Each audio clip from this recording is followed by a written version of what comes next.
Alright everyone, so I decided to get my Goku hair on for this one. Actually, no, it's just I don't really give a damn since I'm going to be home all day. But it's ironically appropriate to what I wanted to talk about. So, again, this is for anyone who's just coming on here. This YouTube channel I have is not at all meant to be popular or get any views and likes and shares. It's also definitely not meant to get any like weird comments either. It's just my self-expression, kind of like a public journal thing.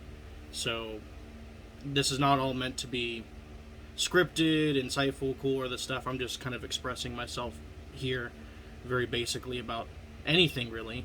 The other day I talked about something I saw in a video I watched about koalas apparently being CGI, which I thought was crazy. And now I want to talk about anime. So first of all, I do have to admit, I'm not the biggest anime manga buff. Like, the closest I got to anime recently was I was at a Buddhist temple yesterday, and they literally had Emperor, which is a Buddhist deity, Emperor Wenchong, and also used to be a real person in life. But a Buddhist deity, which don't get me started on the whole deity, people being real life stuff. I got into this stuff with someone on Instagram. Two people on Instagram the other day that were being very accidentally very offensive to Buddhism by some of the things they were saying. But that's another story. But anyway, so and that was a manga like comic book, and I thought it was super cool to just get that where it talks about Wenchong and his life and kind of like a cool making him the hero kind of way. And so I intend to learn more about him. The reason why I like Wenchong in the Buddhist religion is because he's about academics, and he was the kind of person that not only was he about people learning, but he also wanted to make learning accessible to everyone and engaging to everyone. And that's one reason why I like Confucius, and that's one reason why I like Wenchong and some of these others, is that people that want to make learning something that anyone can appreciate, not like some kind of like, oh, I'm smarter than you kind of bullshit. Like, I appreciate those kinds of people. Because I think, while people don't have to like learning, I think that it definitely should be something that should be made accessible to people and made interesting to people. So, anyway, with that being said, so that's the closest I got to anime recently. So I'm not a super huge anime buff, or anything like that, but I definitely like some basic animes. And really, when it comes to media that I watch, I mostly just watch like action movies, like spy military thrillers, that kind of stuff. For the most part, those kinds of things. Other movies that I might watch, like when it comes to Superman, like I like watching Marvel stuff, but I mostly just like Batman. So I usually watch Batman movies, but everything just depends. Really, the things that when it comes to entertainment that I really like, it tends to actually be who I'm with when I first watch it. A lot of things will be like someone invites me to go to the movies with them, and I watch the movie simply because it's a memory of me with another person. Whether it's a date or whether it's just like hanging out with friends. Like, that's for me the more so. Like, I don't really like going to the movies generally unless I'm going with someone to spend time with one or more people. Then that's really how I engage with movies. It's a social thing to, have some time with friends or family or whatever. So in reality, I'm not really that much into necessarily movies and entertainment for the most part, unless it's crime. Like, I love crime dramas. I'll watch those all day, and that's what I'm trying to kind of avoid from. So anyway, getting back to the, like I said, non-scripted and not meant to be like super high quality stuff here, but getting into anime. So one of the things I find interesting about anime is kind of the culture about it, that a lot of people, they especially in America, because that's where I'm from, so that's kind of where I'm getting this from. A lot of people tend to be kind of about, how do I say this?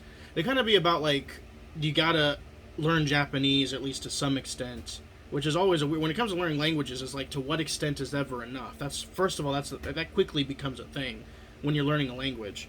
It's not like, learning to level, let's say there's 6 levels, learning to level 3 is a good thing. Like, and on paper, that, and before you learn language, that sounds reasonable. But then you find learning a language is so much more complex. That's like, you can be technically on test, you can be a level 3, but in reality, you're some weird mix between level 1 and level 6, and on average, you're a level 3. That's the weird thing about how learning languages work. It's not really something you can box into these neat little level 1, 2, 3, 4, 5, and 6. But of course, these are real human languages. They're not meant to just be boxed or whatever. Anyway, but I mean, we as humans have done quite well in this pursuit anyway. And so a lot of people just think, oh, you got to learn a particular language, especially an anime, you gotta learn Japanese or something to do it. And first of all, I'm gonna do some validation here. I mean, yeah, there's truth to it. Like, you gotta, if you want to appreciate all the jokes and humor, or even like if you're talking about K-dramas, you have to learn Korean or something like that. So first of all, let me do the validation part. It's like, to some degree, yeah, you probably you do, factually speaking, have to learn some of the language if you want to get all of the jokes or culture. You even have to learn a bit of the culture and things like that to really get some full context to what you're being presented and all forms of the art. Excuse me. And so I'm not really going to hate on it from that sense, because one, it's true, and two, it's fine.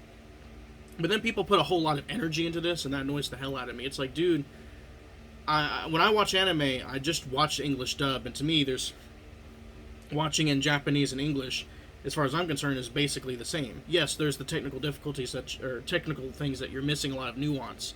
Sure, but it's not that big of a deal for me, because it's like, I'd have to learn, another language considerably just to get some jokes, and it doesn't match. For me, everything's about a cost-benefit analysis, intuitively, not like I'm actually doing this on an Excel spreadsheet. And it's like, there's like almost no benefit for me, and that just entails a lot of work. If I'm going to learn a language, there has to be a lot of other reasons for me doing that. Again, cost-benefit stuff. So another thing I also want to do that also pokes some holes into this is I do know other languages, and I've seen anime in also Mandarin as well, because of where I live. And one of the things I found interesting is that sometimes you can also get other jokes and other references about the same anime when you watch it in different languages. So in some ways, you can actually appreciate the same exact anime, even though it's not the actual original culture and language, when it's put into other different languages, whether it be English or otherwise. There's just the way it's translated and dubbed and all these other things gets put other kinds of jokes and humor to some extent, like a small extent, sure. But one thing I've learned is that, yeah, there's actually different flavors of the same anime, even if you do it in some other language other than the original language and culture. And that's one of the cool things about it, is I've noticed watching something in English and watching something in Mandarin, it's like, wait, they said this here and they said that there.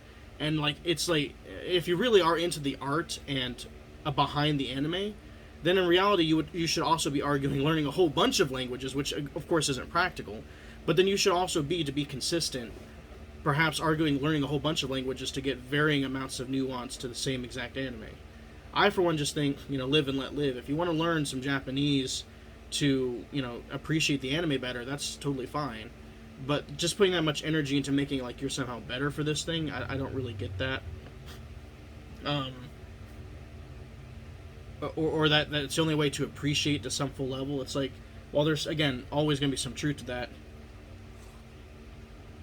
it's just kind of dumb to me and just kind of overbearing.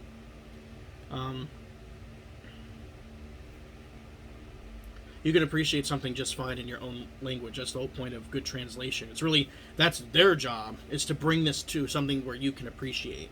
That's their job, to animate and dub something to where it covers the lack of your cultural understanding and things like that, or helps you bridge that gap, And that's their job, and you're trying to not only take that away from them, but kind of do it for them to some extent. It's just, maybe let them do their job. Let them be bad or good at it as they are, whatever. Again, unless that's something you just enjoy doing.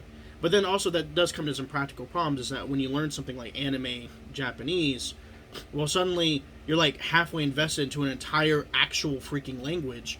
And when I say halfway, I mean like anime, as far as I've been told, again, I don't really know Japanese, but as far as I've been told, anime Japanese is totally different from actual Japanese that you might use in casual or business life or whatever. And so it poorly prepares you, which is not intended to prepare you, but it poorly prepares you for perhaps actually going to Japan and things like that. Of course, everything depends on how you take it. Like, if you go over the tour group and stuff, again, like I said with the anime, that's kind of their job, is to bridge all these different gaps. Which, by the way, I just remembered, Japan just now finally opened itself up. So if you're coincidentally, so just in case, if you are interested in going to Japan, I just found out a few days ago that they have just opened up their borders again, but only if you go as a tour group. Which for me, I don't really do tour groups unless someone like I know really wants to go on one. Again, I do things for social reasons that I personally detest.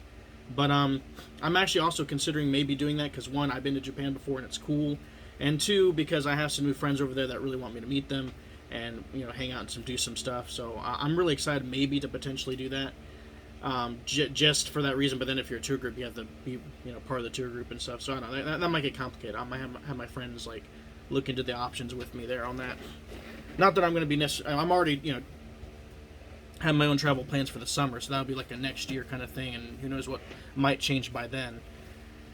But yeah, so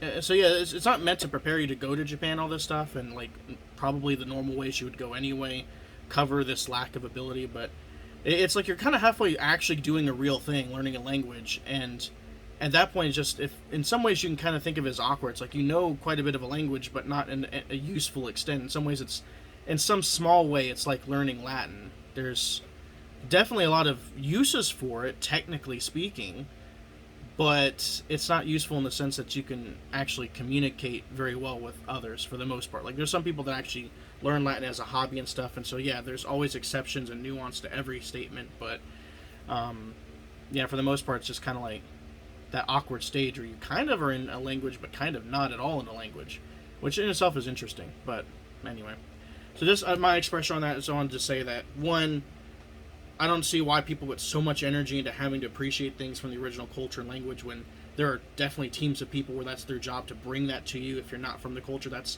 how they make money worldwide. That's kind of their whole marketing ploy, is to do that stuff. But two,